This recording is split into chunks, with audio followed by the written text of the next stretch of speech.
नमस्ते, मेरा नाम है आलोक सोती और आप देख रहे हैं फिजिक्स फंडा बाय आलोक सोती। पूछता है इंडिया एक प्लेलिस्ट है जिसमें आप देखते हैं कश्मीर से लेके कन्याकुमारी तक, अरुणाचल से लेके गुजरात तक बच्चे अपने सवाल पूछते हैं। ये सवाल गुजरात से ही आया है, अहमदाबाद से आर्यन आर भूषण जी हैं। बड़ा अच्छा सवाल पूछा, आइए करते हैं। आर भूषण जी का कहना था कि साहब ये हमारी मैग्नेटिक फील्ड लगी है, ये हमारी एक मैग्नेटिक फील्ड है। जाहिर सी बात है, क्रॉस है तो इन्वर्ट है, उसका कोई विशेष बात नहीं है। जिसकी वैल्यू जो है इन्होंने बताई है कि √3 है। एम आई राइट? एसआई यूनिट है, ठीक, √3। फिर इन्होंने कहा कि साहब एक सर्कुलर लूप ले लिया है, ये सर्कुलर लूप ले लिया है और इस सर्कुलर लूप का स्पेसिफिक रेजिस्टेंस दिया है, यानी रेजिस्टेंस पर यूनिट लेंथ दिया है। कितना दिया है स्पेसिफिक रेजिस्टेंस? इन्होंने कहा कि साहब स्पेसिफिक रेजिस्टेंस यानी रेजिस्टेंस पर यूनिट लेंथ 9/4 पाई दिया है। काफी अच्छा डेटा है। कहीं फिर क्या किया? कहीं साहब कुछ नहीं की, इतनी बात समझ में आ गई। एक मैग्नेटिक फील्ड थी, उसमें एक सर्कुलर कॉइल रखा, मैग्नेटिक फील्ड √3 एसआई यूनिट थी और ये जो कॉइल रखा है इसका रेजिस्टेंस है, रेजिस्टेंस पर यूनिट लेंथ दे रखा है। फिर इन्होंने क्या किया कि साहब सेंटर से ये लिया इन्होंने, यानी इसके डायमीटर के बराबर एक रेजिस्टेंस लिया, एक रॉड ली, कंडक्टिंग रॉड है जिसमें रेजिस्टेंस है, एम आई राइट? और कहा कि ये जो रॉड है और जो रेडियस बताया है इसका सर्कुलर लूप का, उसकी भी वैल्यू दी है। सब एसआई यूनिट में है, ये संभवतः 2 यूनिट का दे रखा है, एम आई राइट? यस, बड़ी सारी यूनिट दे रखी तभी आपको दिक्कत हो रही है। फिर क्या किया कि साहब ये रॉड है, कंडक्टिंग रॉड है, सुपर कंडक्टर तो है नहीं तो रेजिस्टेंस होगा और इस रेजिस्टेंस की वैल्यू भी दे रखी है। बाप रे बाप, तभी आपसे नहीं लग रहा था। इस रॉड का जो रेजिस्टेंस है वो 2√3 है। कहीं साहब इतना तमाशा हो गया, अब क्या करें? कह लगे कोई बात नहीं, अगर इस रॉड को मैग्नेटिक फील्ड में दौड़ाएंगे और एरिया में चेंज होगा तो फ्लक्स में चेंज होगा, ठीक है? अगर यूनिफॉर्म एरिया होता तो कोई दिक्कत नहीं, तो इसीलिए आपने क्या ले लिया? सर्कुलर ले लिया। तो जब आप चलेंगे तो एरिया चेंज होगा कि नहीं होगा? तो कह लगे जब हम इस रॉड को लेके यहां तक आ जाएंगे, यानी a/2 पे आ जाएंगे, इस रॉड को लेके a/2 पे आ जाएंगे, यानी कि उस समय इसकी लेंथ ये हो जाएगी, एम आई राइट? कम हो जाएगी इससे, इसको जब आप इधर लाएंगे a/2 पे ये हो जाएगी। कह लगे ऐसे सूरत हाल में इसमें कितनी करंट बहेगी इस पूरे सर्किट में वो बतानी। तो आपने कहा ठीक है सर, करंट निकालना तो बहुत आसान है। जब आप मैग्नेटिक फील्ड में किसी कंडक्टिंग वायर को एक कांस्टेंट वेलोसिटी v भी दी है इन्होंने, संभवतः 3 दी है, मैं कंफर्म कर लूं, बहुत सारे पैरामीटर हो गए हैं, बहुत सारे पैरामीटर हो गए। Yes, I am right. 3 की दी है, 3 SI यानी मीटर पर सेकंड से। आपने ये मैग्नेटिक फील्ड थी, ये सर्कुलर कॉइल था जिसका रेजिस्टेंस था पर यूनिट लेंथ इतना था, और आप इसको एक कांस्टेंट वेलोसिटी से खींच के यहाँ पे लाए, यानी इस पोजीशन पर लाए a/2 पे। तो देखिए चेंज होगा नहीं? बिल्कुल चेंज होगा। देखिए एरिया में चेंज हो रहा है, इसमें इतना अच्छा नहीं आ रहा है, आप समझ सकते हैं। तो आप देखेंगे कि जिसकी वजह से यहाँ इंड्यूस ईएमएफ पैदा हो जाएगा और वो निकालना बहुत आसान है, क्योंकि आपको मालूम है इस मासूम में मैग्नेटिक फील्ड के अंदर एल लेंथ है। अगर उसको v वेलोसिटी से चलाएंगे तो जाहिर सी बात है कि साहब जो I है ये बराबर R के यही सबसे ज्यादा मुसीबत है, इसी आर को निकालना ही सबसे बड़ी मुसीबत है। अभी उसी को निकालते हैं, क्योंकि ये तो निकल आया BVL, एम आई राइट? ये आपका BVL हो गया।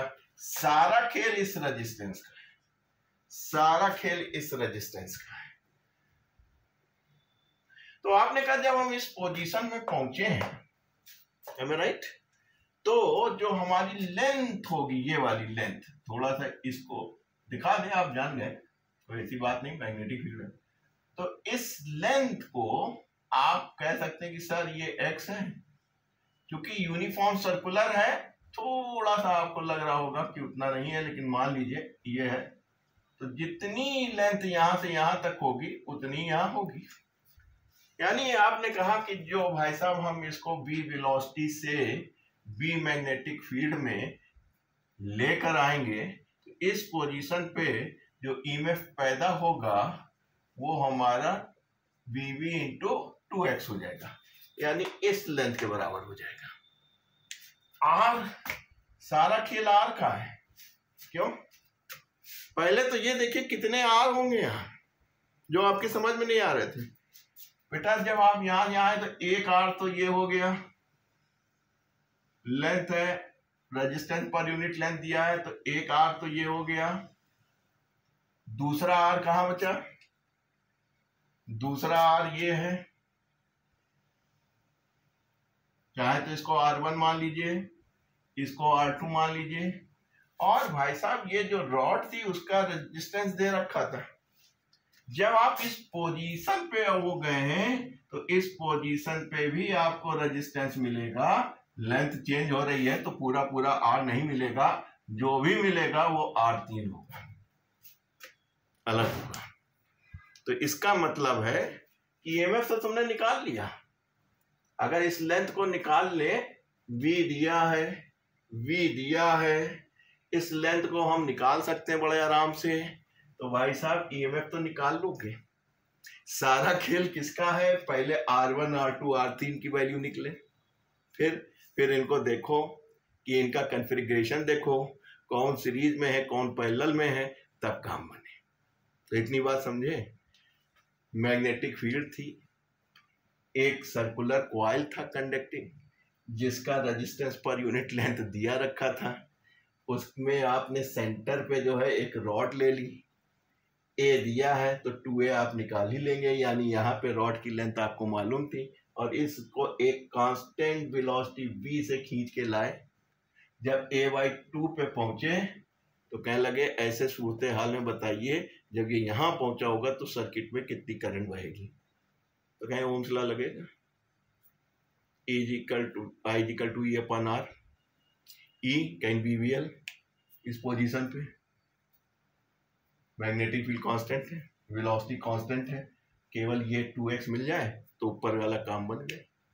नीचे दिक्कत क्या आ रही है कि कहने लगे ऐसे स्थिति में एक रेजिस्टेंस ये मिलेगा, एक रेजिस्टेंस ये मिलेगा, और एक रॉड का भी रेजिस्टेंस मिलेगा, अलग मिलेगा, क्योंकि यहाँ पर आपका R है, यहाँ पे जो है लेंथ अलग है, तो यहाँ पे पहुंचते पहुंचते रॉड का रेजिस्टेंस अलग हो जाएगा। तो आइए सबसे पहले x निकालें ताकि हमारा जो है ईएमएफ मिल जाएगा, फिर हम R1, R2 और R निकालेंगे, उसके बाद देखेंगे कि कौन सीरीज कौन पैरेलल में।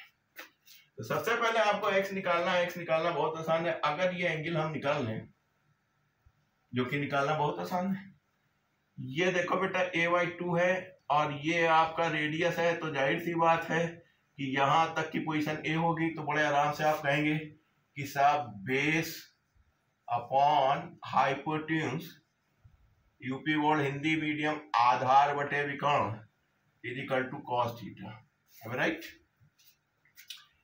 ए कैंसिल हो गया तो कॉस थीटा किसके बराबर पहुंचा? 1/2। ये बराबर किसके होता है? 60 डिग्री। तो आपने कहा कि थीटा इक्वल टू 60 डिग्री मिल गया। ये आपका 60 डिग्री हो गया। आपको चाहिए क्या था? कहीं साहब हमको x चाहिए था, कहीं ना मिल गया।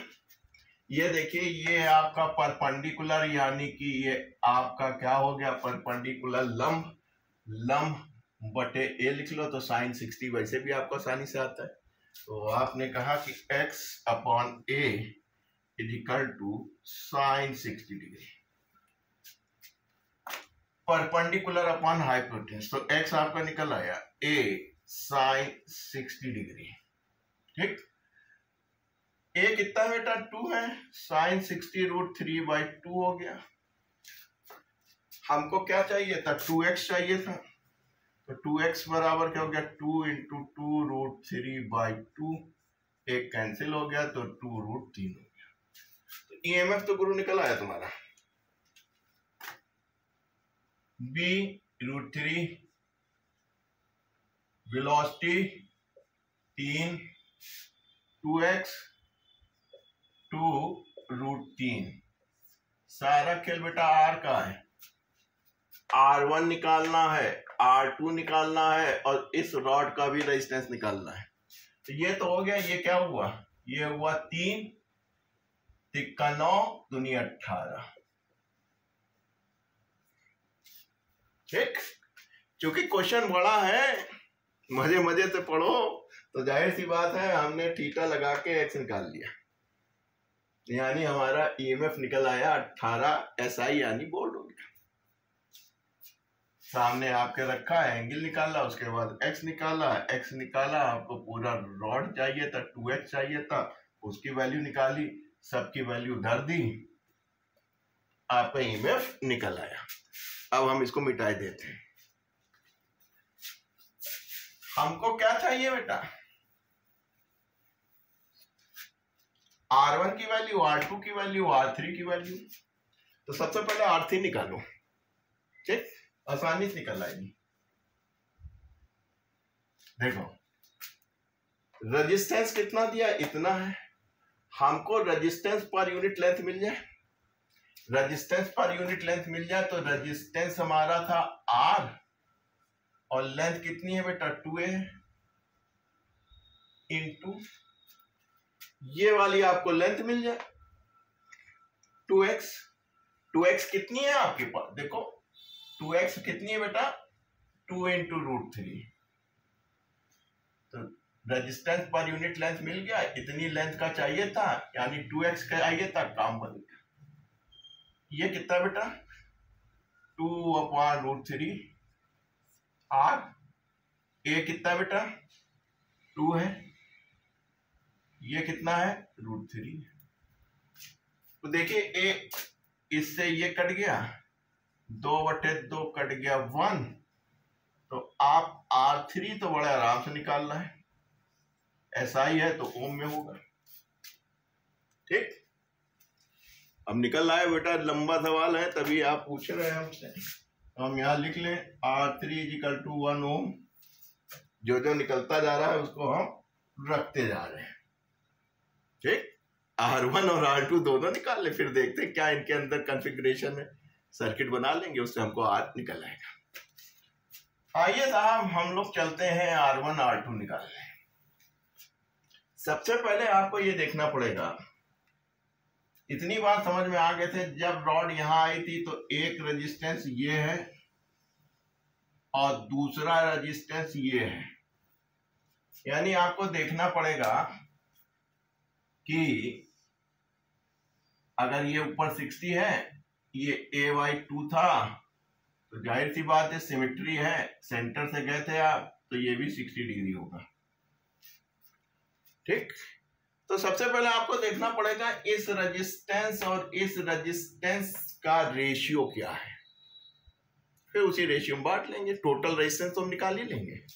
इस पूरे सिस्टम का जो टोटल रेजिस्टेंस है, यानी RT of this circular coil क्या होगा, रेजिस्टेंस पर यूनिट लेंथ दिया है आपको R, इसको स्पेसिफिक रेजिस्टेंस इसीलिए कहते हैं, रेजिस्टेंस पर यूनिट लेंथ दिया है, और टोटल लेंथ कितनी होगी बेटा इसकी 2πr, यानी कि 2πa हो जाएगी। रेडियस क्या है आपका a है, R आपको दिया है 9/4π, यहाँ पे 2π, a कितना बेटा 2 है, यानी 2 2 4 ये हो गया। Total resistance of total resistance of this coil is how much? 9 ohm. यही जो 9 ओम है वो दो भागों में बटा है, एक इस पार्ट में जो R1 बना रहा है बेटा, और एक इस पार्ट में जो R2 बना रहा है। तो अगर 9 ओम हमको मिल जाए कि यार ये किस रेशियो में है, तो हम बड़े आराम से निकाल सकते हैं। आपने कहा कि वायर एक है तो स्पेसिफिक रेजिस्टेंस एक होगा और एरिया ऑफ क्रॉस सेक्शन एक होगा, लेंथ पे डिपेंड करेगा। यानी आप जानते हैं IIT एडवांस दे रहे हैं ρL/A है, ये स्पेसिफिक रेजिस्टेंस है, resistance per unit length same है, वायर एक है तो वायर का जो एरिया ऑफ क्रॉस सेक्शन एक है, तो रेजिस्टेंस किस पर डिपेंड कर रहा है? यानी लेंथ का रेशियो मिल जाए तो हमको इस लेंथ का और इस लेंथ का रेशियो मिल जाए तो मेरा काम बन जाए, R1 R2 निकालना बहुत आसान हो जाएगा। ठीक, क्योंकि टोटल इसी को तो बांटना है, उसी रेशियो में, लेंथ का रेशियो में इसको बांट देंगे रेजिस्टेंस को। 9 ओम टोटल 9 ओम है, इसको बांट देंगे रेजिस्टेंस के लेंथ में, लेंथ निकालना बहुत आसान है। आपने कहा कि सर ये 60 बना के 120 होगा, तो बकिया कितना बचा? एक 360 में से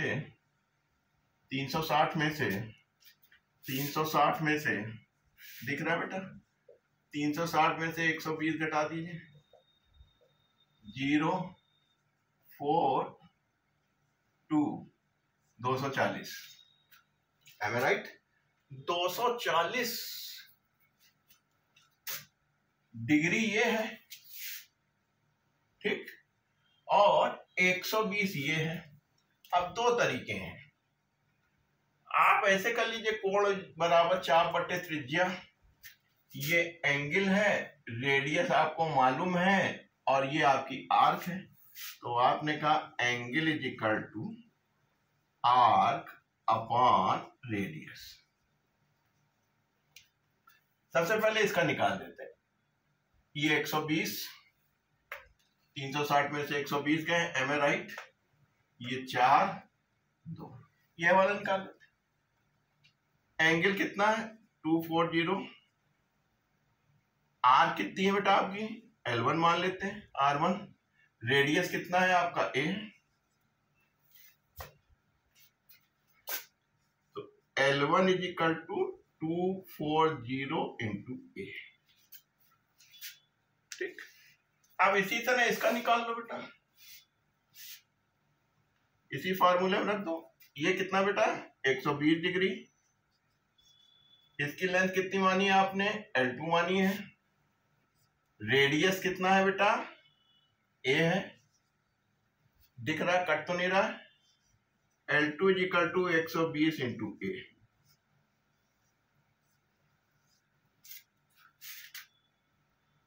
इसका मतलब साफ हो गया,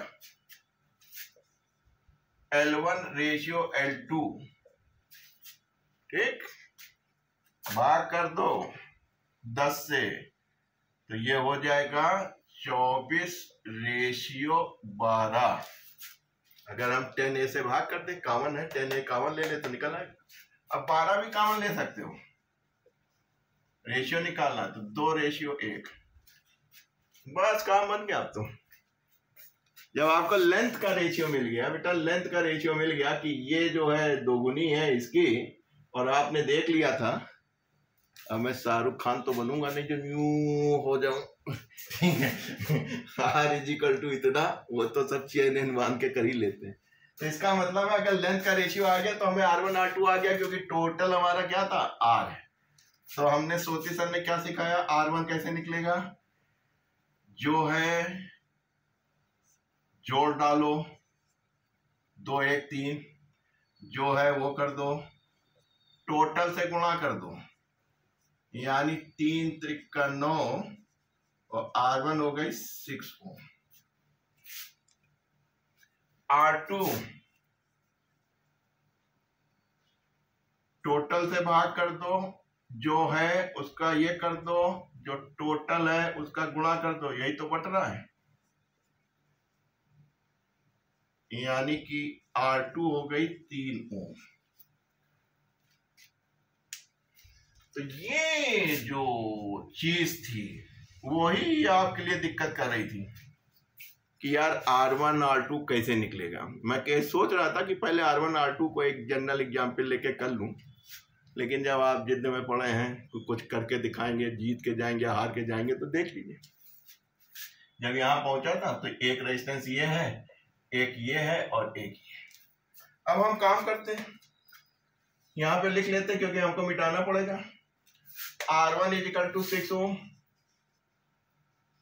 R2 is equal to how much 3 ohm. अब देखिएगा कम से कम 90% लड़का इसको बार बार पीछे करके टोटल रेजिस्टेंस और फिर लेंथ से रेशियो निकाल के, एंगल का रेशियो से लेंथ को निकाल के और फिर ये इसके बराबर कर लेगा। यानी कि अगर हमको लेंथ का रेशियो मिल जाएगा तो रेजिस्टेंस का रेशियो डायरेक्टली प्रोपोर्शनल है, वो अपना उससे जो है फट से R1 R2 निकाल लेगा। क्लियर? अब हम इसको देते हैं बिगाड़।